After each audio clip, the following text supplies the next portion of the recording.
How to win dink battles in pickleball. If you're constantly losing dink rallies, getting impatient at the kitchen, or watching your opponents win the soft game while you make mistakes, this video is for you.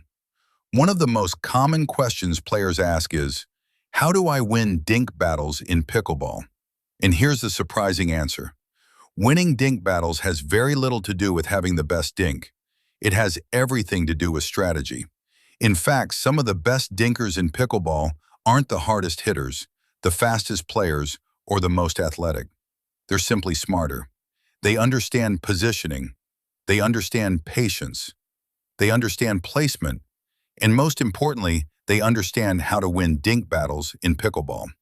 In today's video, I'm going to show you exactly how to win more dink rallies, force more mistakes, create attack opportunities, and dominate the kitchen line without hitting harder. And before we get started, make sure you smash that like button, subscribe to Pickleball Hustle, and turn on notifications because I post new pickleball drills, tips, and winning strategies every week. Let's jump in. The first secret to winning dink battles in pickleball is understanding the true goal of dinking. Most recreational players think the goal is to hit a winner. That's wrong. The goal is to create pressure. The goal is to create mistakes. The goal is to force uncomfortable contact. When players try to win too early, they usually lose. They speed up the wrong ball. They attack from bad positions. They force low percentage shots. And they hand points to their opponents. The best players understand something important. Patience wins dink battles. Not power, not aggression, patience. If you want to know how to win dink battles in pickleball, start by becoming comfortable extending rallies. Now let's talk about placement. Placement is everything. Many players simply dink the ball back over the net. That's not strategy, that's survival. Every dink should have a purpose. One of the most effective dink targets is the opponent's backhand. Most players have weaker backhands. When you consistently target that side, you often get weaker replies. Weaker replies create opportunities. Opportunities create winning points. Another excellent target is the opponent's feet. Balls hit near the feet are difficult to attack. Your opponent must lift the ball upward, and anytime your opponent is hitting upward, you're gaining an advantage. A smart dink placement strategy wins more battles than a powerful paddle ever will. Now let's discuss cross-court dinking. Advanced players love cross-court dink rallies. Why? Because cross-court dinks give you more court to work with. More margin, more net clearance, more consistency. A huge part of learning how to win dink battles in pickleball is becoming comfortable with cross-court exchanges. Cross-court dinking allows you to stay patient while creating movement and pressure. Eventually, your opponent will make a mistake, or they'll give you a ball you can attack. Either way, you win. If you're getting value from this video, hit the like button and subscribe because we're getting into the advanced stuff now. Let's talk about movement. Many players lose dink battles because they stop moving. They stand flat-footed, they reach, they get lazy.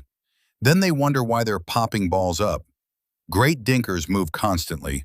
Tiny adjustment steps, small recovery steps, continuous balance.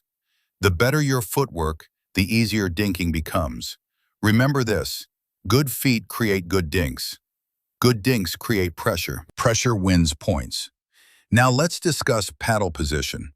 One mistake I see every day is players holding their paddle too low. When the speed up finally comes, they're late. They panic. They miss. The best kitchen players keep their paddle up and ready. They expect the speed up. They're prepared. And because they're prepared, they react faster. If you want to win dink battles in pickleball, always assume a speed up could happen at any moment. Preparation creates confidence. Now let's talk about changing pace. Many players dink at exactly the same speed every single time. That's predictable. Predictable players are easy to play against. The best dinkers constantly vary pace. Sometimes soft, sometimes slightly firmer. Sometimes deeper, sometimes shorter. Every change forces adjustments. Every adjustment increases the chance of an error. A smart dink battle strategy isn't just about location, it's also about rhythm. Now let's discuss anticipation. This is where advanced players separate themselves. The best players aren't reacting, they're anticipating. They're reading body language, they're reading paddle position, they're reading balance. They're looking for clues.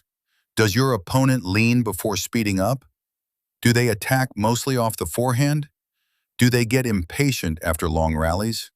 The more patterns you recognize, the easier dink battles become. You'll start seeing attacks before they happen. You'll start recognizing weak replies before they're hit. And suddenly, everything slows down. Now let's talk about the biggest mistake players make. They attack the wrong ball. This single mistake destroys more dink rallies than anything else. Just because you can speed up doesn't mean you should.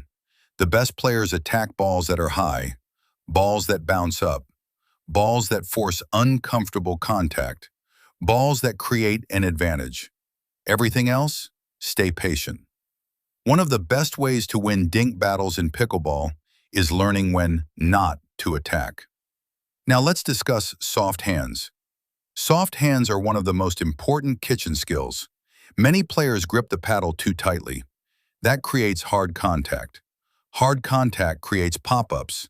Pop-ups create losses. Instead, relax your grip. Think about absorbing the ball. Think about guiding the ball.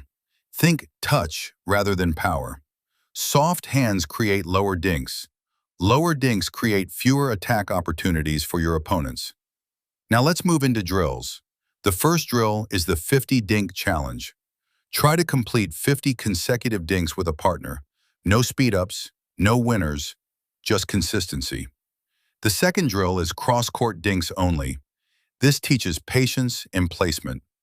The third drill is backhand target practice. Place cones near the opponent's backhand corner and practice targeting them repeatedly. The fourth drill is speed-up recognition. Engage in dink rallies and identify attackable balls without actually attacking. This teaches patience and shot selection.